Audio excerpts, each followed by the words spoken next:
Start. அனைத்து தமிழ் நெஞ்சங்களுக்கும் மற்றும் மாணவர்களுக்கும் கனிவான வணக்கங்கள். நம்மளோட வீடியோவை முதல்ல நீங்க பாக்குறதா இருந்தா மறக்காம சப்ஸ்கிரைப் பண்ணுங்க. போட்டித் தேர்வுகளை படிக்கக்கூடிய மாணவர்களுக்கு பயனுள்ளதா இது அமையும். சரி, நம்ம போன வீடியோல என்ன பார்த்தோம் அப்படின்னா, பொது அப்படின்ற தலைப்பை வச்சு நம்ம பார்த்துட்டு இருக்கோம். மேலும் இப்ப பொதுல நம்ம எத்தனை தலைப்பை பார்க்க போறோம் அப்படின்னா, ஒரு 3 விதமான தலைப்பை பத்தி தான் நான் சொல்ல போறேன். இப்ப நம்ம வீடியோல பார்க்கலாம். வளாநிலை அப்படின்னா என்ன, வலு என்றால் என்ன, வலு அமைதி என்றால் என்ன அப்படின்றதான் நம்ம பார்க்க போறோம். ஃபர்ஸ்ட் வலுனா என்ன அப்படின்னா, வலு என்பது பிழை, வலு என்பது குற்றம் அப்படின்னு நம்ம சொல்றோம். வலு என்பது பிழை, வலு என்பது குற்றம் அப்படின்னு நம்ம சொல்றோம். ரெண்டு என்ன சொல்ல வர்றாங்க அப்படின்னா, வளாநிலைனா என்ன அப்படின்னா, இலக்கண முறைப்படி பேசுதலும் எழுதுதலும் வளாநிலை அப்படின்னு சொல்றோம். வலு அமைதி அப்படின்னா என்ன அப்படின்னா, வலு அமைதி இலக்கண முறையின்றி அமைந்ததேனும், இலக்கண முறையில்லாமல் அமைந்ததேனும், ஏதாவது ஒரு காரணம் கருதி இலக்கணம் உடையதை போல் நாம் ஏற்றுக்கொண்டால் அதுவே வலு அமைதி எனப்படும் அப்படின்னு சொல்றாங்க. நல்லா கவனிங்க. ஒன்பேடா படிக்கிறத விட என்னோட வீடியோவை பார்க்குற அனைத்து மாணவர்களுக்கும், தமிழ் அறிஞர்களுக்கும், தமிழ் புலவர்களுக்கும் நான் கொடுக்கக்கூடிய கிட்ஸே போதுமான ஒண்ணுதான். அதனால நல்லா கவனிச்சீங்க அப்படின்னா அதுல இருந்தே சில குறிப்புகள் நீங்க எடுத்து வச்சுக்கலாம். மாணவர்களே சற்று கவனிங்க. அடுத்து நம்ம பார்க்கலாம். இப்ப வலு அமைதி அப்படின்னா என்ன அப்படின்றத நம்ம சொன்னோம். இலக்கண முறையில்லாமல் அமைந்ததேனும், அதை இலக்கண முறைப்படி நாம் ஏதாவது ஒரு காரணத்தோடு ஏற்றுக்கொண்டோமேயானால் அதுவே வலு அமைதி எனப்படும் அப்படின்னு சொல்லி நம்ம பார்த்துட்டோம். சரி, இப்ப இந்த வலு இருக்கு இல்லையா, வலுவை வச்சுதான் வலு அமைதி வளாநிலை அப்படின்னு சொல்லி நம்ம பார்க்கிறோம்.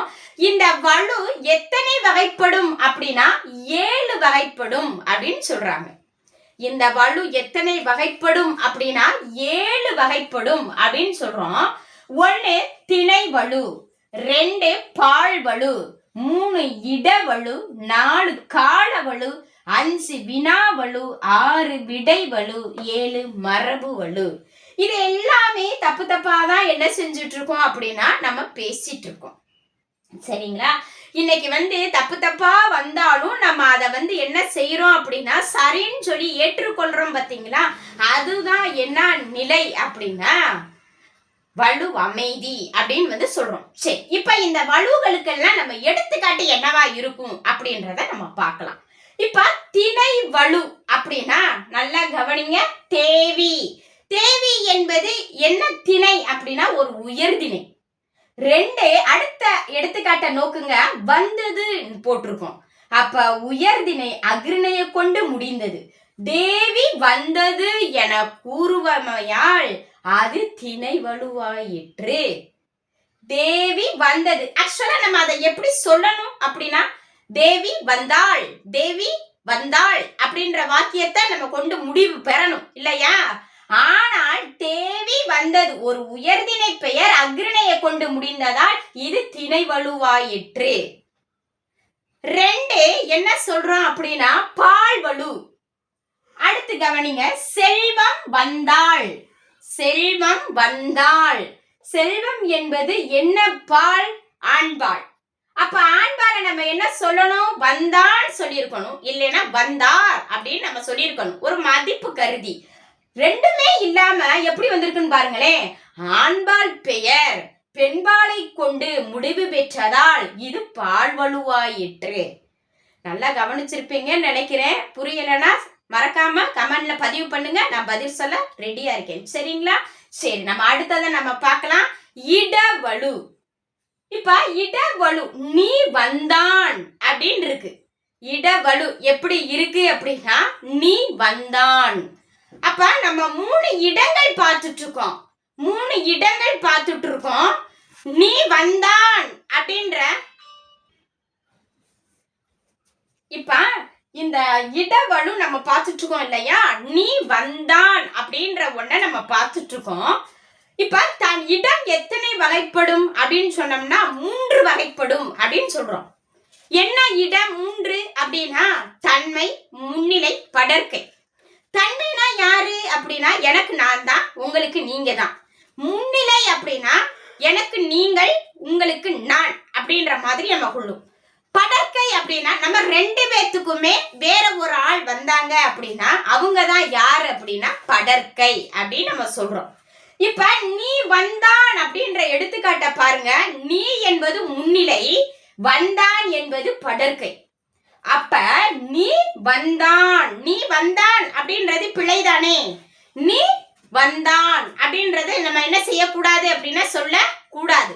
ஆனாலும் இது பிழையின்றி காரணத்தினால் இது இடவலுவாயிற்று. இடவலுவாயிற்று. காலவலு. நேற்று வருவான் அப்படின்றது ஒரு எடுத்துக்காட்டு இல்லையா. நேற்று வருவான். நேற்று என்பது என்ன காலம் அப்படின்னா அது இறந்த காலம்.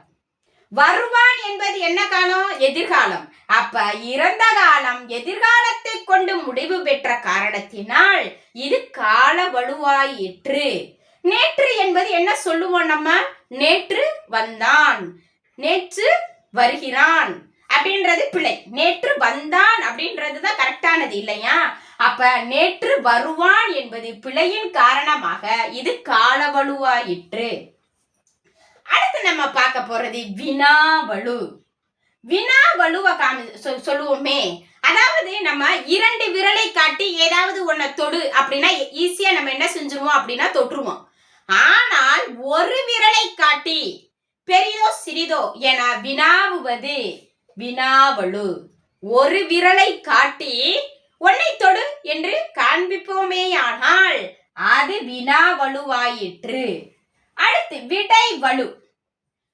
ஏதாவது ஒரு இடத்துல போய் நம்ம நிக்கிறோம்னு வச்சுக்கோங்களேன். நின்றுட்டு நம்ம என்ன கேட்கிறோம் அப்படின்னா மதுரைக்கு வழி யாது என்ற வினாவிற்கு, மதுரைக்கு வழி யாது என்ற வினாவிற்கு நான் கோவிலுக்கு செல்வேன் என்று கூறுவது அல்லது நான் சீனி வாங்க செல்கிறேன் என்று கூறுவது விடை வலுவாயிற்று.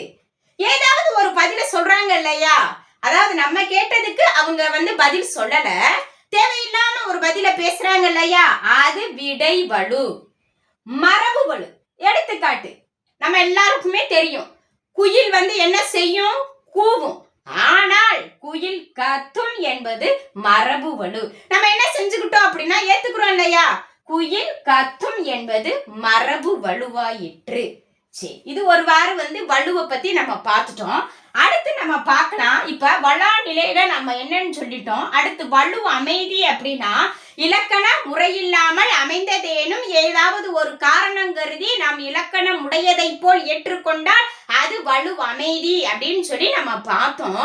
அடுத்து நம்ம என்ன பார்க்க போறோம் அப்படின்னா இந்த திணை வலு அமைதியும் பால் வலு அமைதியும் ஒரு உவப்பு, உயர்வு, சிறப்பு, சினம் காரணமாக ஏற்றுக்கொள்ளப்படுகின்றன அப்படின்னு சொல்றோம். இப்ப திணை வலு அமைதி, பால் வலு அமைதி எப்படியாக அமையும் அப்படின்னா ஒரு உவப்பின் காரணமாக, உயர்வின் காரணமாக, சிறப்பின் காரணமாக, சினத்தின் காரணமாக அது ஏற்றுக்கொள்ளப்படும் அப்படின்னு சொல்றோம். சரி, இப்ப நம்ம பார்க்கலாம் என்ன சொல்றோம் அப்படின்னா இந்த உவப்பு காரணமாக ஒரு திணை வலு அமைதி எப்படியாக அது ஏற்றுக்கொள்ளப்படுது அப்படின்னா ஃபர்ஸ்ட் பார்ப்போம். என்ன பார்க்கிறோம் அப்படின்னா திணை வலு அமைதி அப்படின்னு சொல்லி ஒண்ணு பார்க்கிறோம். இந்த திணை வலு அமைதி என்ன சொல்றோம் அப்படின்னா என் அம்மை வந்தாள். எதை நம்ம அப்படி சொல்றோம்? இன்னைக்கு நம்மளுக்கு எல்லாத்துக்குமே தெரியும். நம்ம பல ஆண்டுகளுக்கு முன்னாடி நம்ம அந்த உரிமைக்காக நம்ம இந்தியாவை போராடி பெற்ற ஒரு ஜல்லிக்கட்டு. அப்ப அந்த மாடை நம்ம செல்வங்களாகவே என்ன செஞ்சோம் அப்படின்னா தமிழர்கள் நம்ம கருதணும். அதனால தன்னுடைய வீட்டில் வளர்க்கக்கூடிய அந்த மாடுகளை நம்ம எப்படி சொல்றோம் அப்படின்னா என் அம்மை வந்தாள். ஆனாலும் அது அக்ரிணை தானே. ஆனா உயிர் உள்ளன உயிர் அற்றன அனைத்தும் உயர்திணையின் பார்ப்படும் அப்படின்னு நம்ம சொல்றோம் இல்லையா. அப்ப ஒரு உவப்பின் காரணமாக நம்ம என்ன சொல்றோம்? திணை வலு அமைதிய என் அம்மை வந்தாள் அப்படின்னு நம்ம சொல்றோம். சரிங்களா?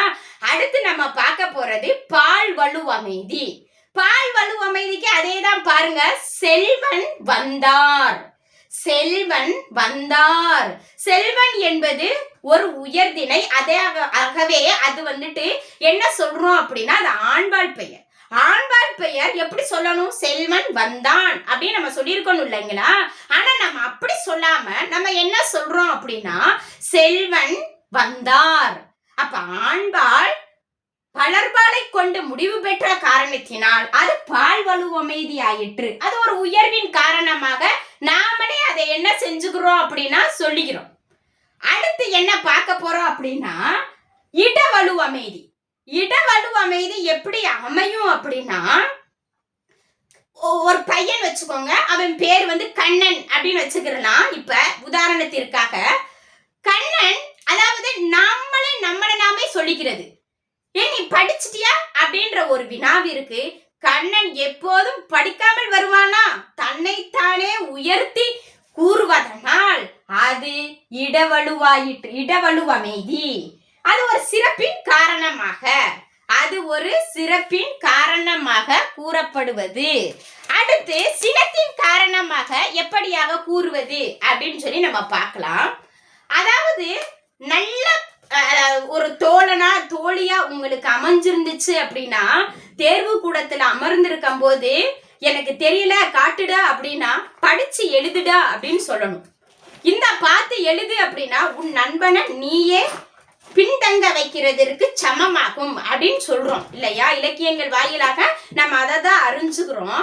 இப்ப ஒரு எளிமையான வினாத்தாளை கண்ட மாணவன் யார் தேர்ச்சி அடைந்து விட்டேன் பாக்குறோம். ஒரு கொஸ்டின் பேப்பரை பார்த்த உடனேயே அது ரொம்ப ஈஸியா இருக்குன்னு வச்சுக்கோங்களேன், ரொம்ப எளிமையா இருக்குன்னு வச்சுக்கோங்களேன். பார்த்த உடனேயே அந்த மாணவன் சொல்றான், என்ன சொல்றான் அப்படின்னா நான் தேர்ச்சி அடைந்து விட்டேன் என்று கூறுவது கால வலு அமைதி. எப்ப வேணாலும் வரட்டும் தேர்ச்சி, ஆனா நான் இப்பயே தேர்ச்சியாகி விட்டேன் என்று கூறுவது கால வலு அமைதி. அடுத்து மரபு வலு அமைதி அப்படின்னு நம்ம சொல்றோம். நம்ம பாரதியார் வந்து கன்னி பெண்களை எழுப்புவதற்கு ஒரு பாட்டு பாடினார். என்ன சொன்னாரு அப்படின்னா காலையில் 5 மணிக்கெல்லாம் நீ எந்திரிக்கணும், இல்லை என்றால் மரங்களில் நிற்கக்கூடிய அந்த பறவைகள் எல்லாம் சத்தமிடும் சொன்னார். கத்தும் குயிலோசை உன் காதில் விழவில்லையோ அப்படின்னு சொன்னார். அந்த பெண்களை எழுப்புவதற்கு ஒரு பாடல் சொன்னார். கத்தும் குயிலோசை உன் காதில் விழவில்லையோ அப்படின்னாரு. குயில் வந்து என்ன செய்யும் அப்படின்னா கூவும். ஆனால் பாரதியார் கத்தும் குயிலோசை உன் காதில் விழவில்லையோ என்ற பாடலை நாம் ஏற்றுக்கொண்டோமா? ஏற்றுக்கொண்டோம். ஏனென்றால் நமக்கு தேவை அந்த பெண்கள் என்ன செஞ்சிருந்திருக்கணும்? எந்திரிச்சிருந்திருக்கணும். அது மட்டும்தான். கத்தும் குயிலோசை என்று கூறின காரணத்தினால் அது மரபு வலுவாயிற்று. சரிங்களா? குயில் கத்தும் சொல்லி பார்த்தோம். இதுவே வலு அமைதி எப்படி இருந்துச்சு அப்படின்னா கத்தும் குயிலோசை உன் காதில் விழவில்லையோ அப்படின்ற ஒரு பாடல் அடிய சொல்லி மரபு வலு அமைதியை பார்த்திருக்கோம். சரிங்களா? இந்த வீடியோ உங்களுக்கு பயனுள்ளதா அமைஞ்சிருந்துச்சுன்னா மறக்காம நம்ம சேனலை சப்ஸ்கிரைப் பண்ணுங்க, லைக் பண்ணுங்க, ஷேர் பண்ணுங்க, கமெண்ட் பண்ணுங்க. நன்றி, வணக்கம்.